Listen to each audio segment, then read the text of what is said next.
Welcome into the A-List podcast. I'm Kwani A. Lunis, joined by Sherrod Blakely and Gary Washburn. How are you two doing once again on this lovely new week? I'm doing wonderful. Cut my hair, ate some chips, got some kiddie beverages and some adult beverages within arm's reach. Life is good today. It's a good day. Great. That's good to hear. Gary, how have you been? I'm good. Yeah, that's it. Yeah. No minutia. Extras. Like, just solid. Let's get to the show. Gary's in that straight no chaser mood. Nobody want to hear Sherrod's chips, and when we hear about that, the listeners do not want to hear about Sherrod's orange soda. Because sharing is caring. So, that's true. Well, since we're going to talk about good, we'll talk about this good streak that the Celtics have been on. They're now on a 4-game winning streak. What is your takeaway from their most recent win against the Thunder? Especially when we talked about this road trip was something that they really needed to secure, and they were able to come through with all wins. This is impressive. I mean, not only but the fact that they're winning, but just the fact that for the most part, it's not even really much of a game, at least not much of a game for 4 quarters. They're pretty much handling their business early and often, just basically putting teams away. And the OKC game really felt like almost like a trap game because it was the end of a road trip. You've had a great trip up to that point. You don't have Marcus Smart. You don't have Robert Williams. And yet you still went out there and just beat the snot out of Oklahoma City. And that score, the game was not nearly as close as the final score would indicate. I mean, Boston clearly owned that game. Lots of different players stepped up, and we'll get into some of those guys a little bit later. But bottom line is they're just handling their business, and it doesn't feel as though they're playing their best basketball. They're just playing significantly better than every team they face. I thought it was a very positive road trip.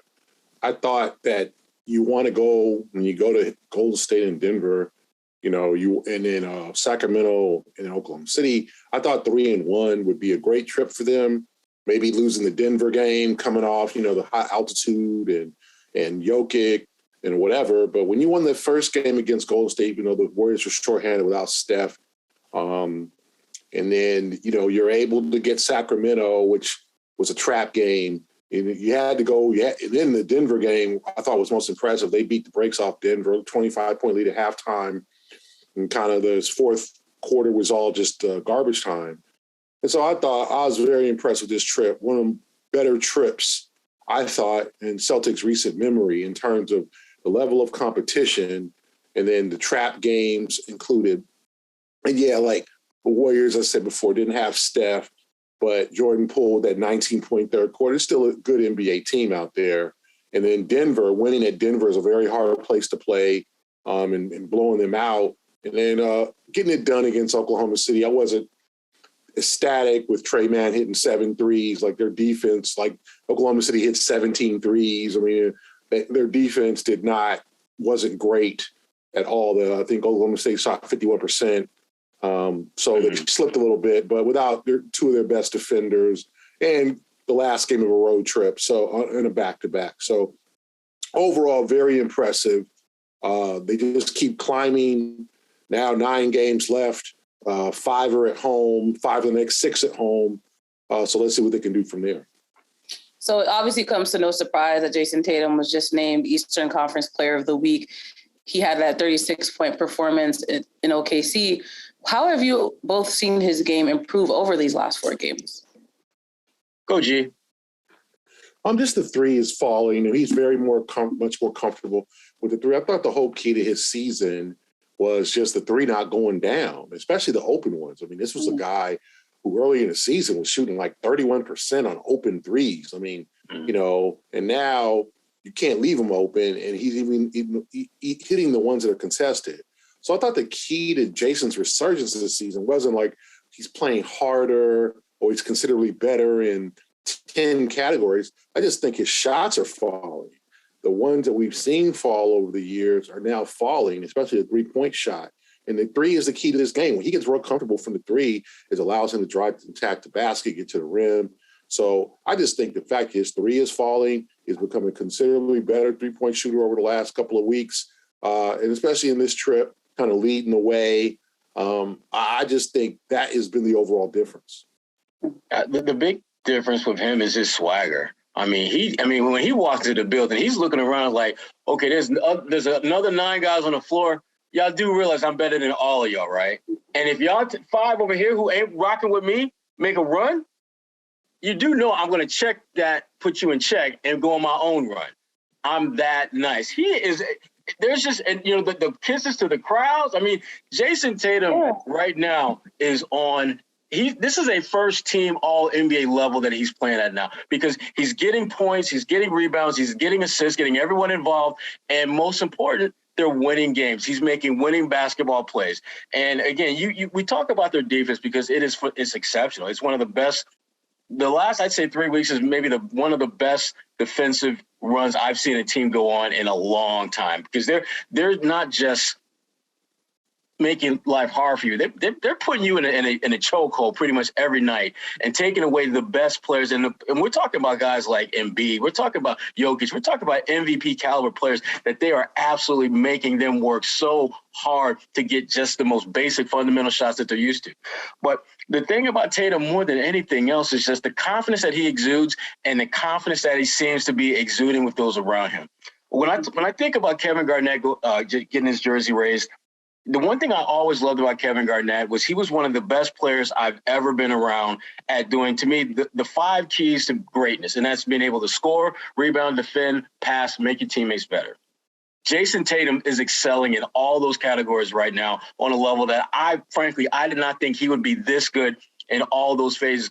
Another guy that we'll probably talk about at some point is Grant Williams, who has gotten appreciably better, not only because of the work he's put in, but also because of the confidence that you see Tatum is pouring into him. When a guy that young and that accomplished is, basically looking for you probably more than he really should, and you're making it worthwhile by knocking down shots and doing all those little things, it has a trickle-down effect to the rest of the team. That's why you're starting to look at pretty much everyone who steps on the floor with Jayson Tatum is playing appreciably better. And it's not just because they're just standing around twiddling their thumbs. He's getting them involved in addition to getting his.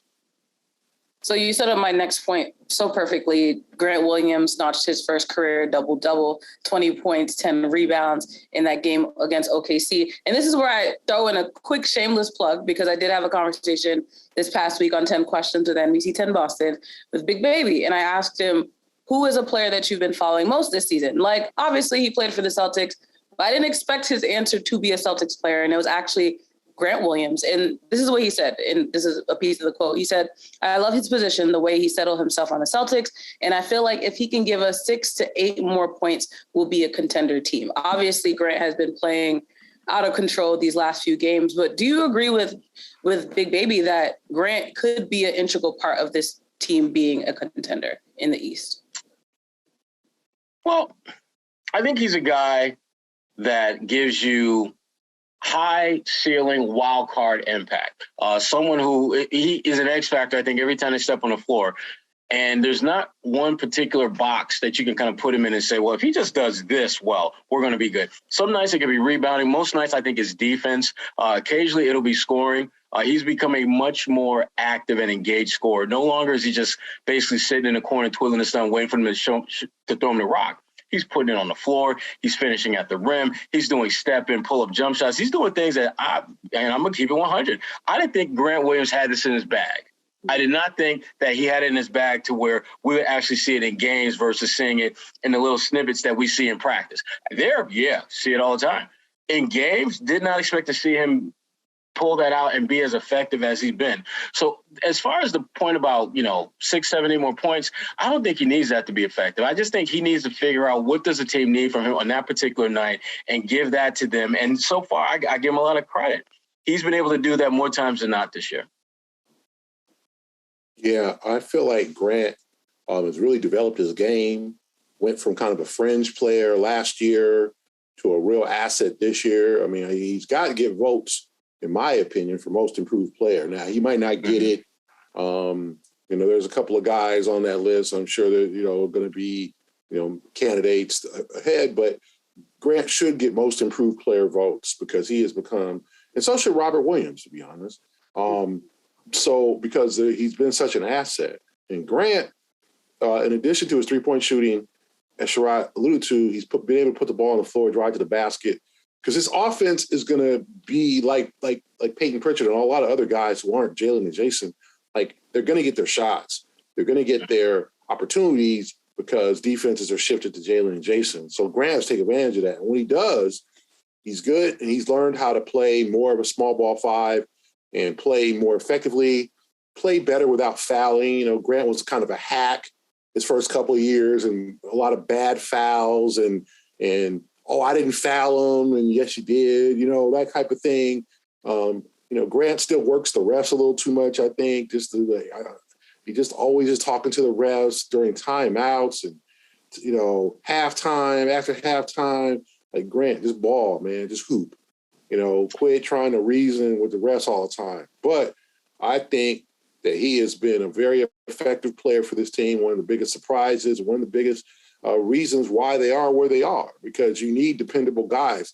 Their depth is not great. They don't have a bunch. They're not Brooklyn. They're not bringing, you know, former All-NBA guys and all that off the bench, former All-Stars like Marcus Aldridge and Blake Griffin and all these guys off, you know, Patty Mills. They're not bringing those guys off the bench. They needed to hit on one of these guys that they drafted. And Grant, being a first-round pick, you know, has been one of the, you know, fortunate picks for the Celtics. He's turned himself into a real asset after people were like, well, should they have drafted him? Should they have, you know, people were questioning his draft. And obviously, you know, he gets drafted in that same group with Romeo, Carson, and Tremont. And none of those guys are in the organization anymore, so he's the only one left. So I think Grant has made the best out of his situation, has turned himself into a real asset. And hey, he's going to get paid this summer. He's finishing his third year. He's up for the extension this summer. So, you know, he ain't going to be a max guy or anything, but, you know, he's in line for a nice little contract extension because he is, I think, proven to be a guy that you want to hold on to. Yeah, and that becomes another one of the many wrinkles that the Celtics have to iron out this offseason is what do you do with Grant? And what do you do with some of those other guys that, you know, you're interested in? And to me, you know, and we'll get into it at various points going forward, but you got to do what makes the most sense, not only to the organization, but also to your two best players. They are going to have so much more say than people realize because they have earned the right to have say. Tatum is a 3-time All-Star. Jaylen Brown is one of the better wing scorers in the NBA. When you look at just the ease at which he gets to the basket and is able to finish, and even though, you know, we haven't talked much about his health, you know, remember he had some off-season work done. And it looks right now as though from a health standpoint, this is the best we've seen Jaylen all season, what we're seeing right now. And for him to be playing at a high level, high impact level, Tatum Tatum got the cheat code to figure out how to get buckets, get you buckets, get wins, get the crowd into it with a little kiss to the stand. Shout out to Deuce. He has figured it all out, and they're winning. And Ime, you know, we'll talk more about Ime down the road, but I mean, the fact that he basically put his flag in the sand and said, look, this is what we're going to do. And y'all either going to be with me or you're not. There's no in between. And you're going to be with me. I mean, even though you got a choice, you really don't have a choice because I'm the head coach. And eventually they bought into what he's saying.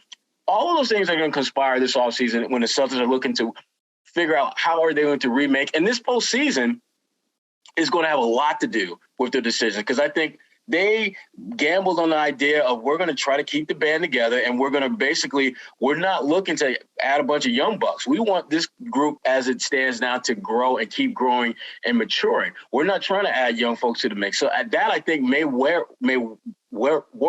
in Grant's favor because the last thing you want to do is see him, you know, go to another team because you got kind of stingy with the dollars. You don't want to see him become, and, you know, again, we've heard his name 1,000,001 times, and I understand why they didn't keep the pick. But Desmond Bane, you don't want to see another guy, or you can even go even further back, and Tony Allen, a guy that won a championship with him. And basically all he wanted to do was to have an extra year. And Danny was like, nah, I don't think I want to do that. And then when he went to Memphis and became that dude, Danny's like, yeah, I probably should have done that. You don't want to have that buyer's remorse. I do want to talk about Jaylen Brown. Like you mentioned, he's honestly been a sort of silent assassin for this team. He averaged about 28 in the last 4 games. But obviously, we also just talk about this being Tatum's team. So what more would you like to see, if anything else, from Jaylen's game moving down the rest of the season? Go ahead, Cal Cubby. Talk about your boy. Yeah, talk about your Cal kid. I just want to see Jaylen be more efficient, especially with the ball. None of the unforced turnovers, the getting ripped. Jaylen's ball handling has been up and down this year, and I think that he has to tune that up, tighten that up to be at its absolute best. I think that he's playing with more confidence. The 3 balls going down. He seems to be playing with that fierceness that we've seen from him in the past, attacking the rim, dunking on people, just kind of being that guy. And the only thing I see is just like the turnovers, cut down on those turnovers, dribbling into traffic, trying to do something, too much. And then, these are NBA guys. You show them the ball, they're going to rip you. And this isn't college. And I think what we've seen from this tournament over the last several days is how different the game is officiated, how, you can't do the ripping and like the body stuff, the physical play, it's a foul. In the NBA, no foul. You go to the lane, sloppy with the ball, someone hits you on the hand or in the wrist and strips it, that's a live ball.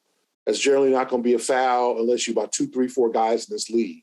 So Jaylen needs to be more efficient and sure with the ball, cut down those turnovers, and I think the sky's the limit for him. Yeah, the turnovers are problematic because a lot of the turnovers that he commits are unforced, and that's unfortunate because he should be better than that, and hopefully he'll tighten that up. But to me, I want to see him be more consistent defensively because I think that's the one area where if he's scoring the way he does and he's a consistent defender, you're not going to focus as much. You're not going to think as much about those turnovers, and it's not going to be as big an issue because Jaylen, from a physical standpoint, has tremendous potential as a defender, tremendous. But I don't think that potential is being anywhere close to being reached, in part because I think so much of what he's about now lies on the offensive end of the floor, and he hasn't quite figured out how to balance those two worlds and make them collide and be a great two-way player. Tatum is ahead of him in both of those areas, in my opinion, right now. I think Tatum is certainly a better scorer, and he's a better defender. And that, to me, is why he's the one that we're talking about in the whole MVP conversation, even though their numbers aren't that significantly different when you talk about scoring and things like that. But at the end of the day, Jaylen Brown is a dynamic player. The Celtics are incredibly fortunate to have him be someone who can accept the role that he's in, which is not necessarily the star, but not have animosity about that. Because a lot of cats, they're looking at like, you do realize I was a number 3 pick, right? Why do I need to play second fiddle to this cat? I'm better than him. We've seen through generation after generation of players in the NBA where really talented players, for whatever reason, can't mesh. I'm going to go back in the time machine real quick and then talk about Gary. You remember Jason Kidd, Jamal Mashburn, Jimmy Jackson down in Dallas? That's a dream trio right there, but they couldn't make it work because they had lots of issues that had nothing to do with basketball. Shut up, Gary. They had lots of issues that they couldn't work through. You don't see that with Jaylen and Jayson. They understand each other. They appreciate one another, and they know that their best chance at both individual success and team success is how well they can work in sync with one another. The last player I wanted to bring up was Payton Pritchard. We talked about the last few weeks, we've talked about how the bench wasn't really bringing it, but he's been bringing it. He's been shooting 70% from 3 in the last 3 games. How have you guys seen his game develop, and what more can he do to help them end out this stretch strong? I just love the fact that he's taken what the defense has given him. And it's a cliche to say that, but he wasn't doing that earlier. Before, he was just kind of hesitating to be aggressive when he had the ball. And now he's just letting it fly. He's playing with the kind of confidence that he's talked about in the past, but now it's actually being transformed into actual action. And it's great for the Celtics because they're going to need him to be a threat out there when he's in the game. There's no doubt about it, because as great as Tatum and Brown are, you can't win a playoff series. You can't go deep into the postseason if those are your two best players every single night and they're not getting some type of help. The reason why the Celtics are beating the brakes off of teams lately is because they're getting their top two players playing well, and they're getting usually one or two others who are stepping up, whether it's Grant Williams, whether it's Payton Pritchard, Derek White, who's not really shooting the ball particularly well, but he's still making his presence felt as a playmaker, initiator of the offense and his defense. So Payton, I give him a lot of props. I mean, he has made the absolute most of the minutes that were created when you lose a guy like Josh Richardson and you lose a guy like Dennis Schroeder via trade. Yeah, I think Payton has done tremendous since the trade deadline and since the trading of Schroeder. And I think the biggest concern when you trade Schroeder, and I don't know if I agree that, Schroeder was a problem. Everything took off after they traded Schroeder. I'm not going to put all that on Dennis Schroeder, but it did open up an opportunity for Payton Pritchard. And I think for me, there was concern that, can he hold up his end of the bargain and take advantage of the opportunity? Can he hit shots? Mm-hmm. Okay. And since the All-Star break, 13 games, Payton Pritchard shooting 49% from three, and his offensive rating is 143. That's crazy. Mm. Wow. 143. His offensive rating before the All-Star break was 103. So, I mean, he is just so much, 52% from the field, 49% from three. I mean, averaging almost twice as many points, averaging twice as many points as he did in just 5 more minutes played. So he has really been that guy because he's going to get open shots. Like I said about Grant Williams, he's going to get open shots with Jayson and Jaylen being on the floor, and he's got to knock those down. If he doesn't, then there's going to be a problem because he's kind of useless to have on the floor. You're not putting Payton Pritchard on the floor to stop guys defensively. He'll try. He's a willing defender, but he's not a shutdown defender by any means. So you need him to hit those open shots, to be that guy that teams go, we just going to take our chances and hope he's off. So 49% from the three in 13 games, good solid sample size, 143 offensive rating, just knocking those open shots down. That's exactly what the Celtics needed. A recurring theme when the two of you have been answering about the specific players, it seems, has been confidence. Where do you think this confidence is coming from? Is it the winning? Is it Ime Udoka? Do you guys have a sense of why this change has happened? Winning.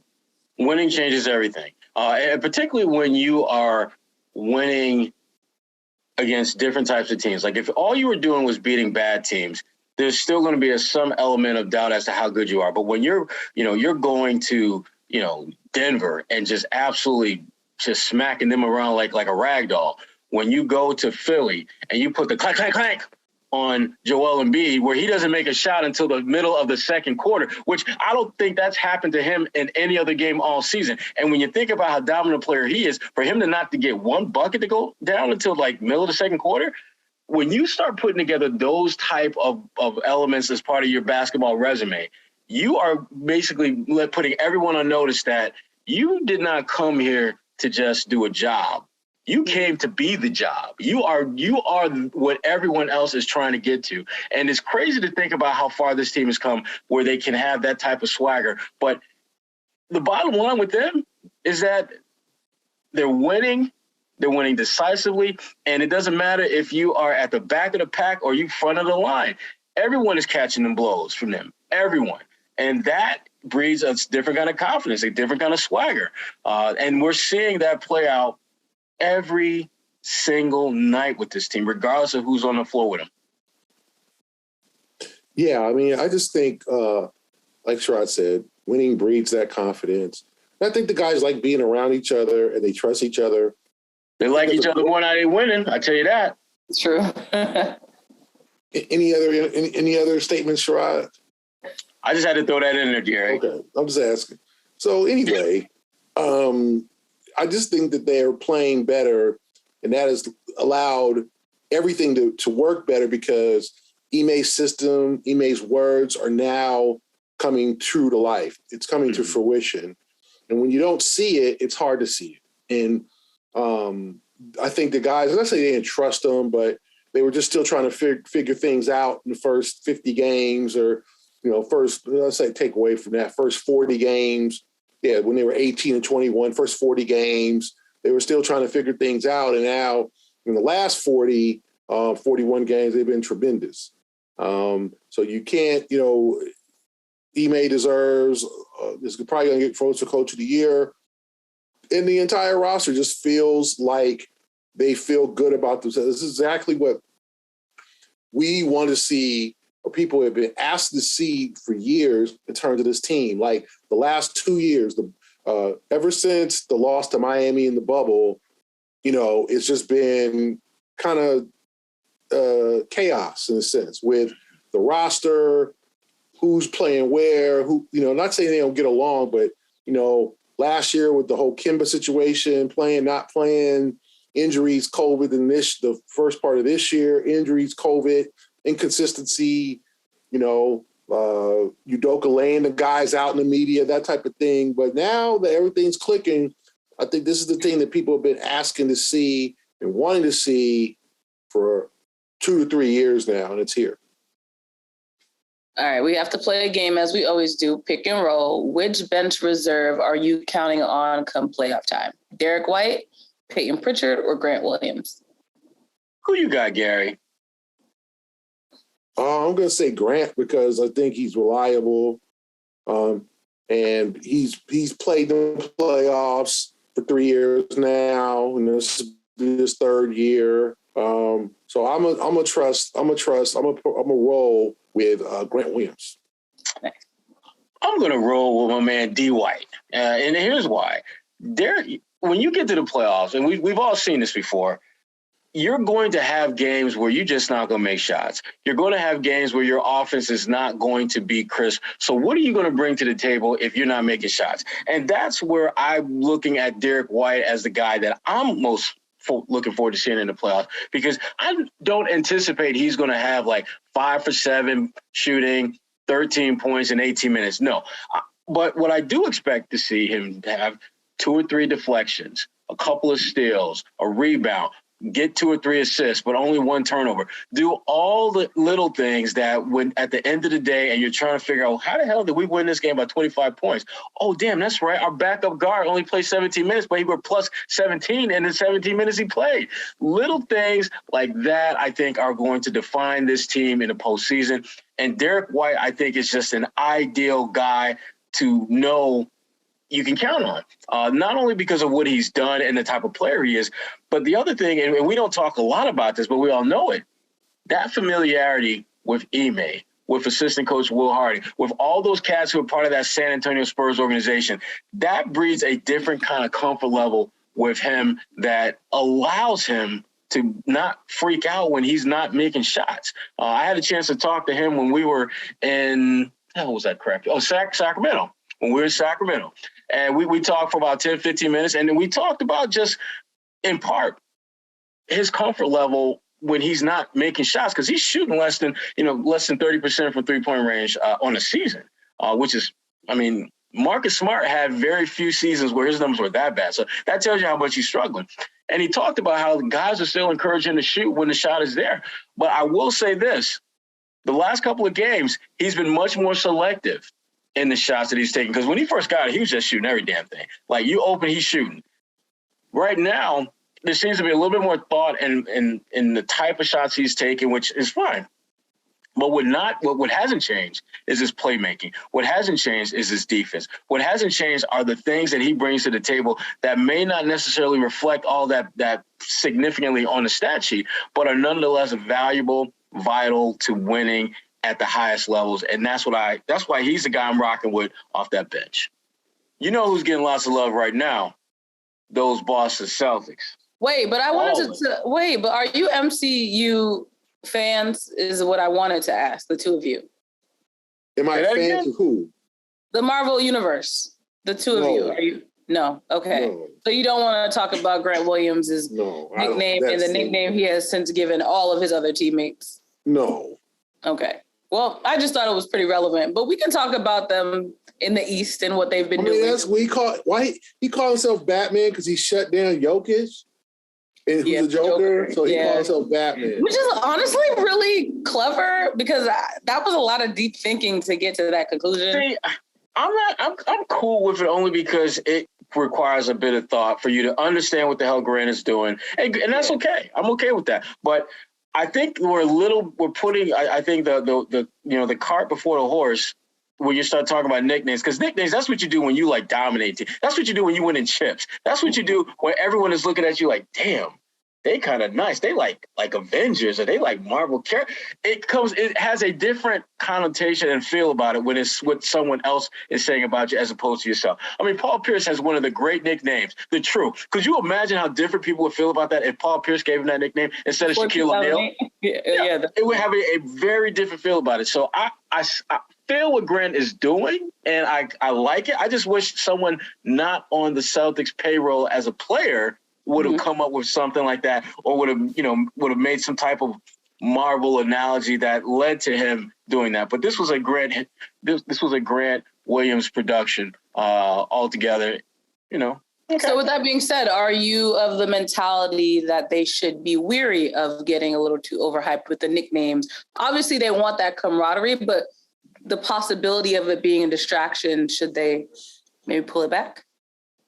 I just hope that they just keep it all in perspective. I mean, that to me is what matters. I mean, you can have nicknames and have fun with it, but don't go out there thinking that, oh, I'm Batman, so I'm just going to wrap you up and take you to put you in my defensive jail cell right now. Yeah. No, it ain't going to work that way. That's not how this works. You need to, because if you start thinking like that, you're going to have cats like Joel Embiid be like, oh, really? Let me show you why I get 30 and 10 and I don't dare to crack a sweat gland first to do so. You don't want it to be used against you as motivation, as fake bulletin board material that teams and coaches will certainly try to use to their advantage. So just be smart about it. That's all. And Grant, for the most part, is really good about that stuff. But that's my biggest concern with that. I think Grant's a fun guy. But no buts. I thought it was cool. He named Jaylen Brown the Black Panther, which was so on brand. movie with Michael B. Jordan in it. Of course, heard about it. Yeah. We should have like some little hearts floating around Kwani's head. Right around my head. Yeah. No, neither of us, Sherrod and I, have ever met Michael B. Jordan. So that's not true. Actually, I have met Michael B. Jordan. Really? Oh, okay. Yeah. Tell us your story. We literally ran into each other, and it was like I was walking and he was coming out, and we just physically ran into each other because I wasn't. Was that game? No, it was a summer league one year. Oh, okay. Not the same day. Well, anyway, we calling Jaylen a Black Panther. I think it's cute, it's neat, it's cool. Grant is a guy who's a very creative young man off the court, so I got no problem with it. But I'm Batman because I shut down the Joker. No, leave it. Don't incorporate other teams' That's players. Pretty damn funny, though. Don't incorporate the MVP, the reigning chill with that. Just name your guys however you want to. Name them all the Marvel comics, and I'm sure. But isn't that what the league's about? The trash talking, It is. It is, and it doesn't exist anymore. That's true. I can't remember the former player. It was someone from the 60s or 70s. They were talking about how you can't really do any of this stuff that made the game so enjoyable back in the day. The way Jordan used to talk to people. Yeah, it might even been Cedric Maxwell. Who's Michael Jordan? Well, obviously, that's fair. I'm not comparing him to. Yeah. That's the real Michael Jordan. Okay, not Michael B. Michael D. No, Michael F. My point is though, in that era, he could talk. Grant Williams, no. Yes, fair. Grant Williams, no. Play ball, Grant. It wasn't necessarily comparing him in the skill level, though. I'm saying Ruben Patterson anointed himself the Kobe stopper. How did that work out? And remember Harold Miner, the next Michael Jordan, Baby Jordan. I mean, he didn't give himself that name. Yeah. But he had a game. He wore 23. His game was a lot like Mike, but he was 6'3", not 6'6". But I mean, I think it's cool to do the Marvel Comics thing, but going to other opponents, like, just play. Don't take on the greats and don't call them out. Like, I just wish great play. He had a bad game. The Celtics had defended him well. Last year, he got really frustrated in Denver and had a real bad game last year when they went to Denver during the pandemic. And he was. They have something against. They play him well. And I get that. Grant's a good defensive player, but don't stop. Just leave it as a joke. Laugh. Name your guys. All the Marvel Comics. Let that be a joke amongst the team. But when you start calling out next, our next victim is going to be Donovan Mitchell. Then it's going to be Karl Anthony Towns. Then it's Fred VanVleet. No, don't start having a check. The only dude that did a checklist that was funny was Chad Johnson. And if you don't remember this, Kwani, when Chad Johnson, when he was with his heyday with the Bengals, used to have a checklist of the opposing defensive backs. And be like, this fool, check. Like, he getting clowned. The next. He still talks about it to this day on his I Am Athlete pod. So, Chicago Bears, Jerry Azuma, check. Like, Deion said, like, he would go through the But to your point, there's that level of greatness that's associated with being able to be that vocal. So I get what you mean. If not, Grant Williams ain't quite there yet. It's cute. It's cool. Keep it amongst the team, but don't start doing checklists and don't start calling fools out and all that. The Celtics success, just enjoy the success. Play hard. You ain't done nothing yet. You ain't won a playoff series. You ain't done nothing yet. Okay? This is what you're supposed to do. You're supposed to win. Okay? So enjoy the success. Play your ass off like Jaylen said. We haven't done anything yet. I want to see more. And that's the attitude you take. Be hungry because you want to send the message to the rest of the league. We're back. We're not the Celtics losing to LeBron and them. Like, we're a legit contender. We're not getting pushed over by Brooklyn. We're not getting punked by Miami a couple years ago. No.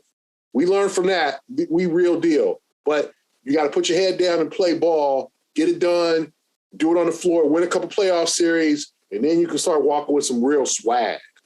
See, I'm going to have to push back on that a little bit, Gary, because I think you can still have that focus on winning and have fun at the same time. I mean, I say have fun, but don't be calling out other opponents. Don't know. You know what? But Gary, here's the thing. Your chest out. You still third in the East. You ain't top 10 in the East yet. You still third. You still lost. Sherrod, they lost to Portland. Remember that game? Remember them losing to Indiana? Remember them losing to Detroit? Like, there's humble pie right around the corner. So I'm not saying don't, rest in, but don't bask in the glory right now. It's 10 games left of regular season.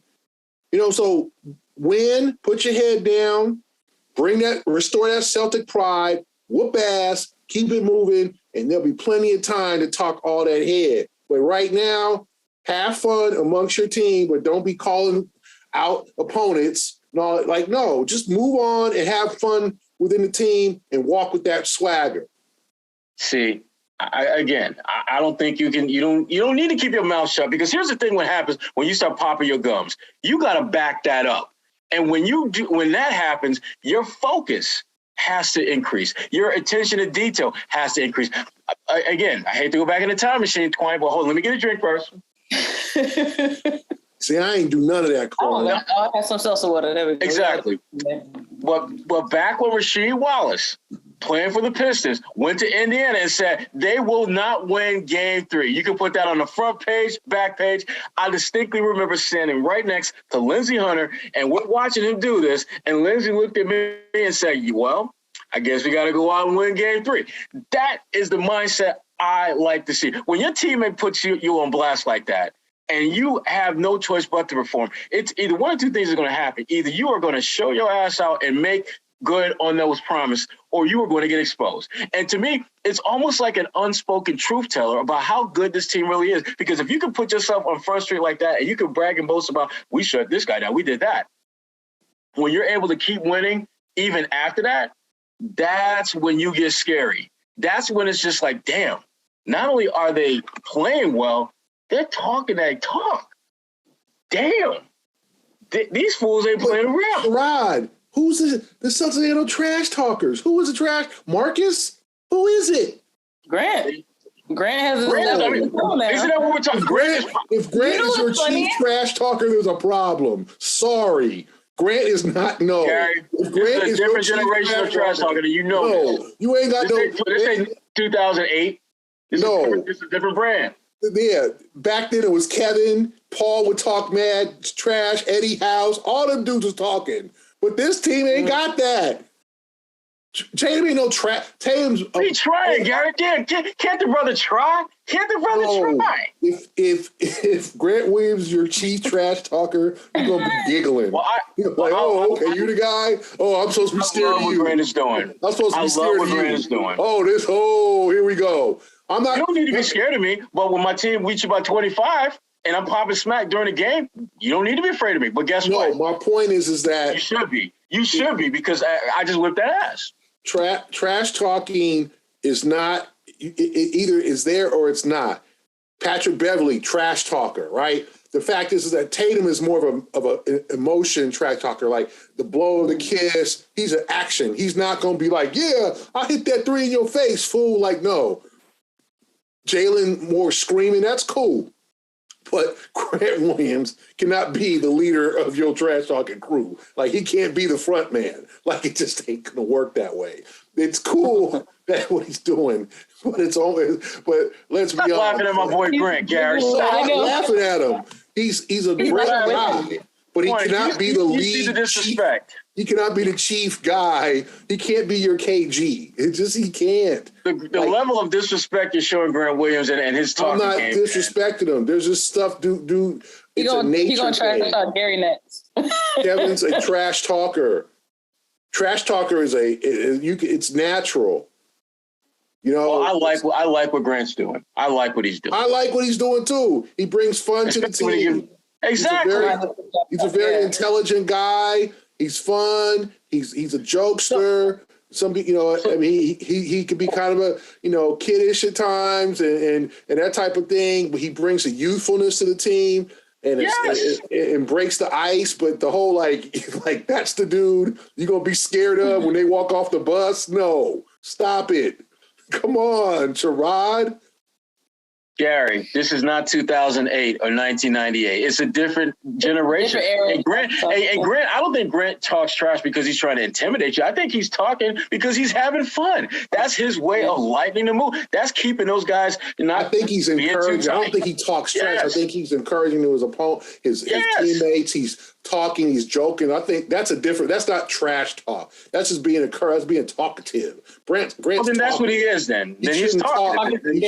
Let's give him. He don't stop that because that's his nature. Let's put the right brand on guy.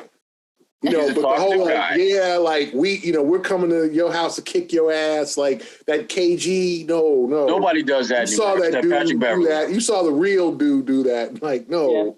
There'll be many KG. So redefined it. It's not trash talking. It's just. I like the fact that he's talking that talk. I love the fact that he's not afraid to keep his mouth shut. Because, again, you're going to get exposed one way or the other. Either you're going to be able to back everything you say up and your teammate's going to have your back, or you're going to get exposed. It's going to happen. It's going to happen. And I'm glad that he's comfortable enough in his game and the game of his teammates to do that, because that's the one thing about this. And again, I learned this from players from back in the day, was that a lot of times you will say how you feel as almost like a way of challenging your teammates to see if they have your back or not.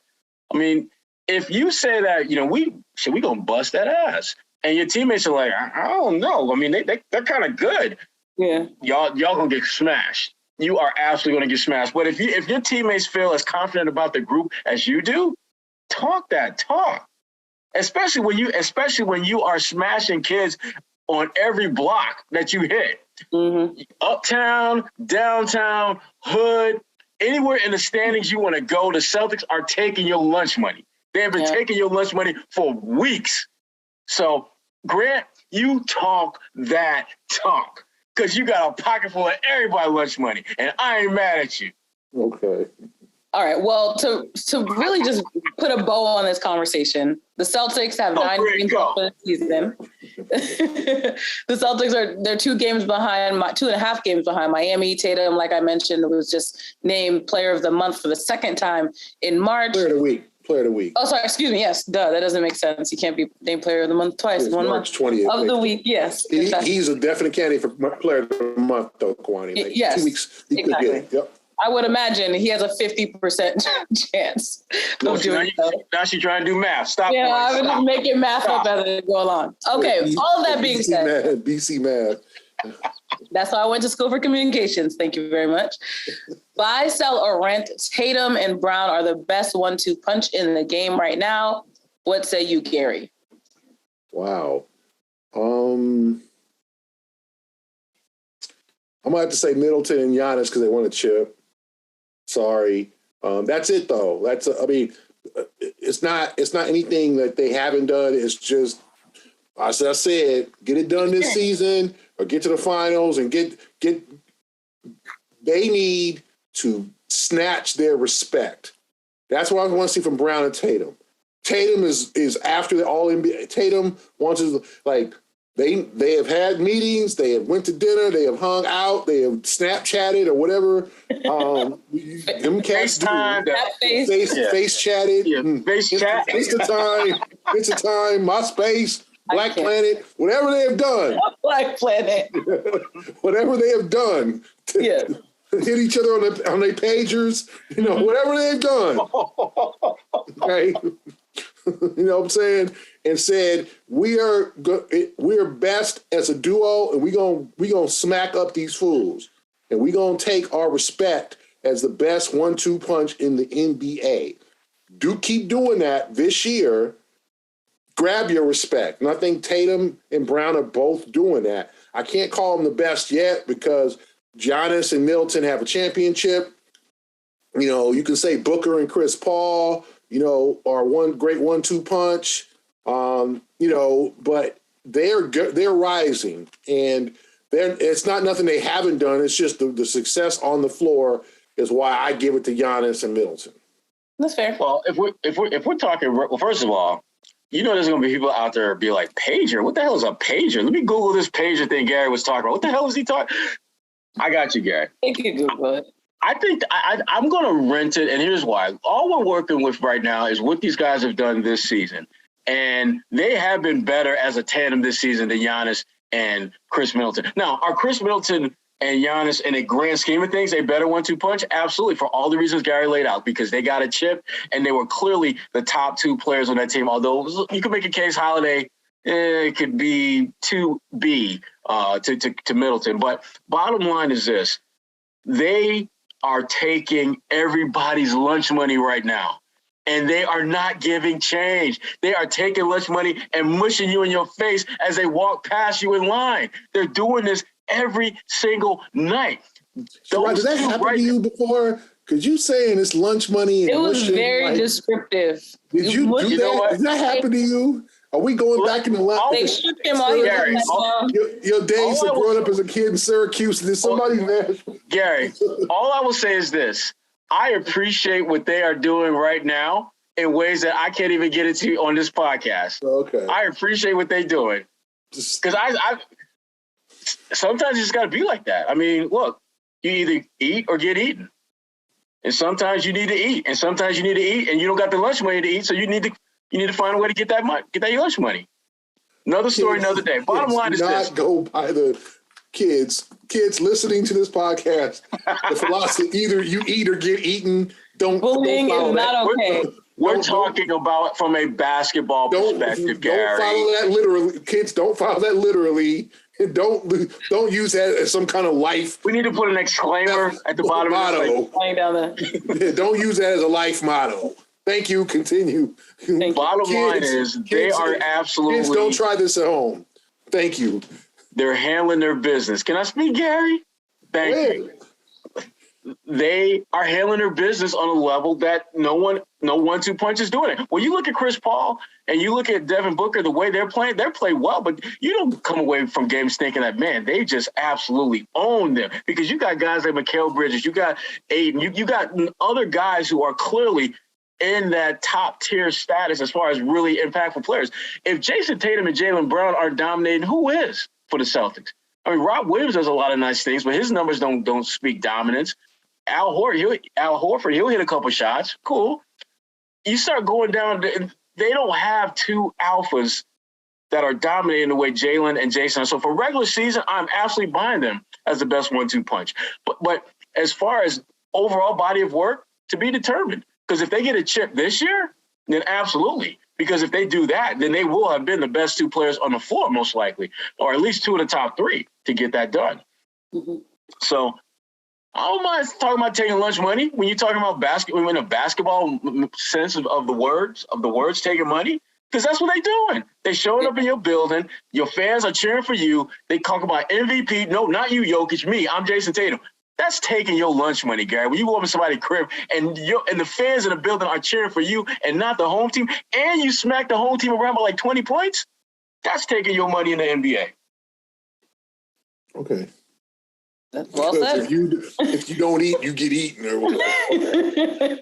You should make inspirational T-shirts, and that should be the first one. That should be the first one. Eat or get eaten. And you have two boxes. You can check. Pick one. Yeah. Confucius Blakely here. All right. Before we wrap up, I do want to go around the league really quickly. I have 4 topics. And this is something new that I just made up. I'm going to mention 4 topics, and you both can elaborate on whichever one you choose to do. So we have Ben Simmons and his herniated disc in his back. LeBron James just passed Karl Malone and is now the number 2 scorer of all time in the NBA. Nurkic, I don't know if you saw on Twitter, but he threw a fan's phone. Allegedly, the fan shouted that his mother was trash and said something very disrespectful about his grandmother, who actually had passed away in 2020 due to COVID. That fan lucky. The only thing that got tossed was his phone. That's exactly. And then finally, the MVP race is heating up. If you have someone that you are really strongly rooting for at this moment, you can pick. But you can pick whichever one of those topics you want to elaborate on. It's a lot there. All right, I want to go with Ben Simmons and that damn herniated disc thing, because to me, the whole point of the damn trade was for you to play your ass off and help Brooklyn win. And not only have you become a distraction again, you are not playing again, and you are in essence hurting your team's chances of winning again. You have become a useless 6'10" defensive whiz who is going to be doing the same thing come playoff time that Kwani and Gary and myself will be doing. You'll be watching the Brooklyn Nets. That's not how this should go. Yep. It's just should. I'm really down on Ben Simmons right now. I love the talent that he has when he's at the top of his game, but the way that things have kind of worked out, I can't rock with that dude no more. I can't do it. I'll touch on the LeBron situation. It's pretty amazing. He ceases to amaze all of us. Last night, he just carried the Lakers in Cleveland. He dunked on Kevin Love, something awful. I mean, it's to the point. And people obviously think that I don't like LeBron because of my vote 8 years ago or 9 years ago now. Oh, you mean the time when you voted for Carmelo Anthony instead of LeBron James? I didn't ask for no interruptions. I didn't ask for no addendums. I just want to make sure that people know what you're talking about. I just want to clarify for the people. I just want clarity. Anyway, I think, I obviously voted for LeBron many of the other times for the MVP, all first team, all NBA, obviously. I think we need to appreciate him. Not saying we don't appreciate him, but just I think we've taken him for granted because for the last 18 years now, 19, since 2003, he has just been a presence in the league. And the league was able to recover from Jordan retiring, right? And because LeBron came along. And then, obviously before then Kobe emerged. And then you had, your Currys and Hardens and all these guys who have taken the league to another level. And we don't think about what happens when LeBron finally hangs it up. And it's going to be a big gaping hole. And I'm sure there's guys coming, and there's the Tatums and the Jaws and all these young guys, and Giannis the league will be fine, right? But just to see this man at 37 years old and what he's able to do, and this is big LeBron. Like, if you look at him throughout his career, how his physical stature has changed, and now he's like big, husky LeBron, hitting the weight room LeBron. He's not the skinny kid his first stint in Cleveland, or even he was a little bigger in Miami, and then now so he's not able to do, it probably doesn't do all the freakishly athletic things, but he's still a freakish athlete. And he's still able to average 30 points a game. And I don't see no slippage. I just don't. Like, is he the staunch defender that he was years ago? Or is he like, but I just look and he still makes the game look way easy. He still can, now he's a better 3-point shooter. His ability to finish off the glass, not dunk on you, but finish using the glass, the layups, all of that, right? His basketball IQ is off the charts. Like, we need to appreciate LeBron. And I know people have varying opinions. Not everybody loves LeBron. Some people fiercely love him. I learned about that when I didn't vote for him, or how many people threatened me. Yeah. But I'll say, like, we should appreciate him for what he does. And he'll pass Kareem next year. And, you know, you can point to games played. Well, he played more games than Jordan. You know, Jordan averaged more points, so like whatever. You can compare him to MJ or whatever. But for me, I think we need to appreciate LeBron and his accomplishments. Don't take for granted that this is going to happen, last forever. But maybe it will another 5 years. Like, you know, Tom Brady's coming back and playing again. But basketball, he's 37 years old. You know how many players in his draft are still around, like 2 or 3? Like, there's dudes who were drafted in 2010 who are out the league. Like, this guy continues to be the best player in the game, one of the best top 2 or 3. You know, people, Kevin Durant's the best player in the game. Kevin Durant is the best scorer in the game, the most flawless, pure scorer. I don't know if he's the best player in the game, but he is top 2 or 3. LeBron's still in top 3. Like, you like James Harden? Who are we talking about here? Giannis? Yes. Giannis, Durant, and LeBron. Jokic, you could argue throw Jokic in there, right? And there's, you know, Tatum's and the Jaws and all those guys are the Bookers and all those guys are emerging. The Currys could be, but I think appreciate this greatness because it ain't gonna last forever. And then when he retires, like, oh, I wish he didn't retire. Oh, like he's gonna get all of his flowers when he retires. And I just wish that people would appreciate him now. To quick credit, you know, I know the Lakers aren't doing well, and it's been a struggle, and he's played GM at times, and it hasn't worked. You know, Jordan had his criticisms too, but I think we should appreciate LeBron for what he's doing because it is amazing to watch. Like, I watched that Cleveland game last night, and he's by far the best player on the floor. And he still has athleticism, and he was just like, and he's doing stuff that no one can stop. So I applaud him for passing Malone. I wish people would appreciate Malone more. I know Malone has had his off-the-court stuff and is not a great guy, and he's been kind of, you know, he didn't show up to the top. But Malone was a beast, man. If you look at his numbers and look at what he did, Malone was a damn beast. Physical beast, like just an unstoppable force at power forward. So Malone deserves his flowers too. But LeBron, to appreciate what he does now, pretty amazing. I love that. Give him his flowers while he's still in the game. For the Nurkic note, I will say that it's very frustrating to see fans continue to be empowered to treat players in this way.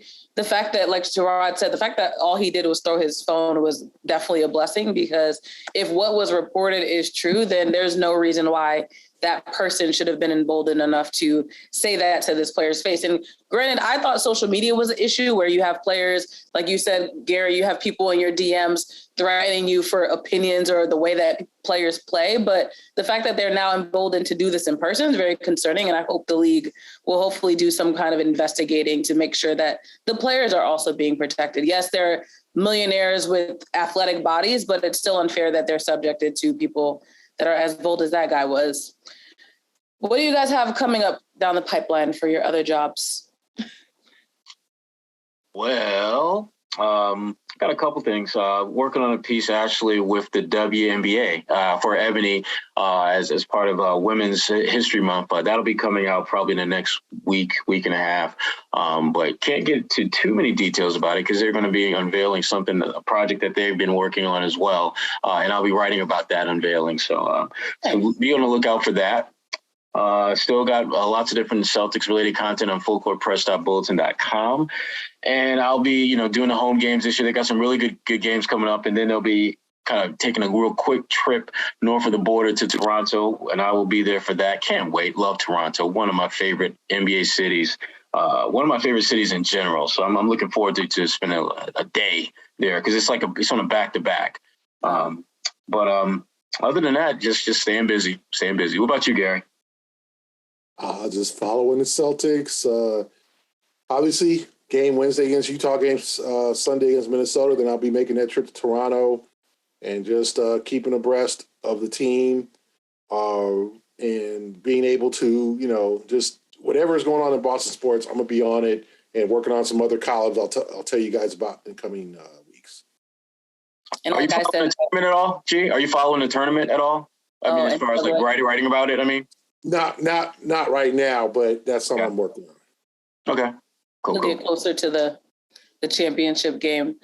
Like I mentioned earlier, that conversation I had with Glenn Big Baby Davis is on NBC10Boston.com/10 questions. Go check that out. If you're looking for more localized content, I have a local lowdown that is dropping on Wednesday about things to do in Dorchester. So if you're in Boston. Is that the ear piercing thing, Kwani? No, not just yet. We haven't revealed it, but I do have this ear. Did I reveal this on the pod already? That didn't reveal it. Oh yeah, he was clowning me last week. So yes, for those who listened last week, if you're watching, you can see I did go through and get the ear piercing. Very bold of me, I know. I thought you might get a nose ring. I thought you were thinking about getting a nose ring. Nah, that'd be a little much. I don't know if I'd do that, but I did not jump out a window yet.